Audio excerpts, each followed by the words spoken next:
one of the big problems that was happening, at least when we're heading into this third lockdown, was the question about like how effective is our strategy, because this lockdown that we're in right now, the most of the cases that were coming out that caused this lockdown came from essential workers.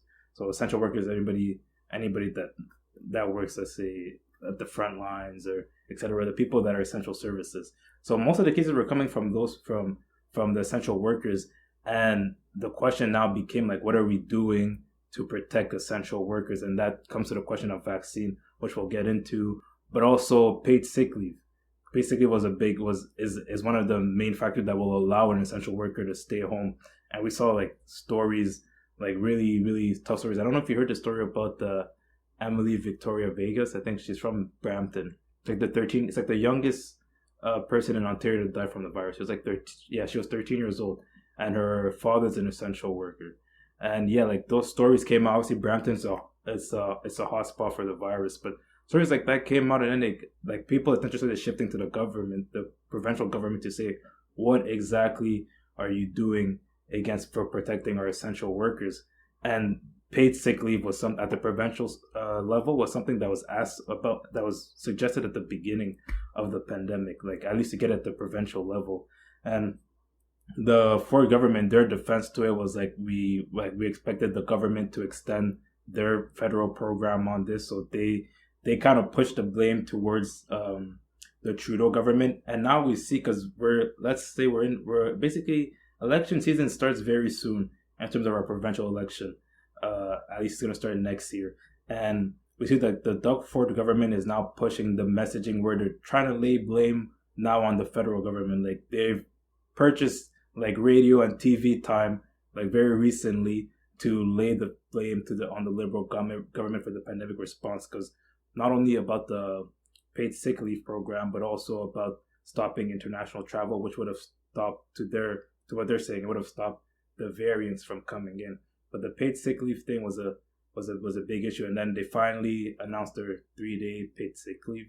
But also for a lot of people, that like, does it make sense to have a 3 day paid sick leave for a virus that lasts at least 14 days for you to completely at least be in quarantine for, or etc. But yeah, but even the 3 day paid sick leave that they announced was not well received. It was something that was like, okay, we finally got it, but it wasn't something that was like, oh, thank you, finally we got what we asked for. They were expecting to have much more than 3 day paid sick leave. Yeah. Yeah.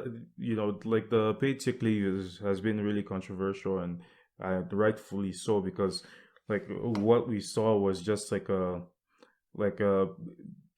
it was just a game of blaming each other, like a political game. Like the provincial government will blame the federal government, and the federal government would throw back the blame on the provincial government.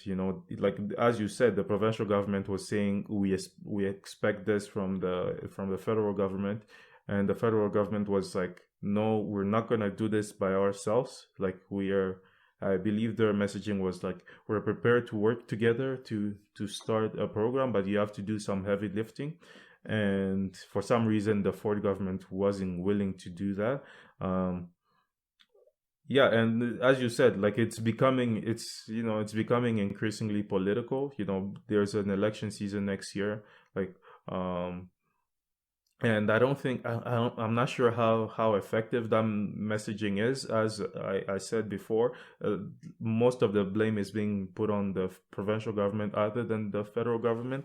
Like the Liberal Party are polling pretty well right now. Like if an election was held right now, they will probably win a majority in parliament. Whereas like right now they're in the minority. Like their minority government. So I'm not sure. I think that's probably um the only uh, winnable like messaging that they came up with. But like, but at the end of the day, you need to help people right now.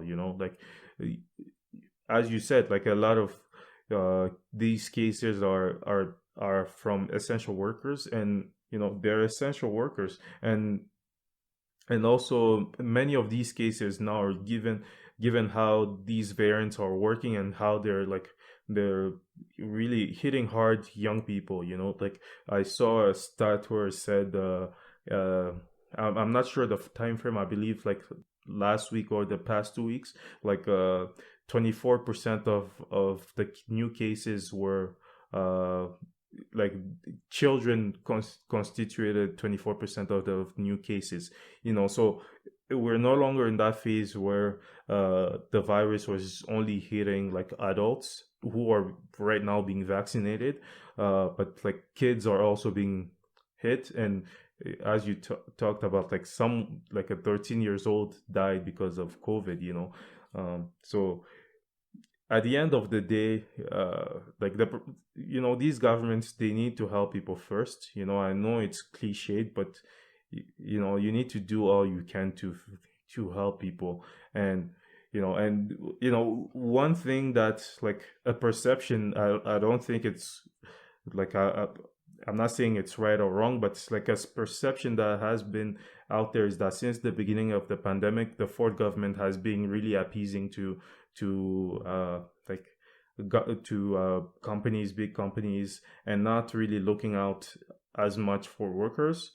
Like the problem with like the paid sick leave is that the fear they would have to mandate these companies to give them to workers. That's why the Ford government didn't want to do it. They said we don't want to mandate companies to do that. But like this is an unprecedented time. If people can have paid sick leave now in the midst of a pandemic that's resurging, like when can people have it? Like so it kind of, to some extent, it speaks to our value as a society, and it also speaks to the failure of of our government.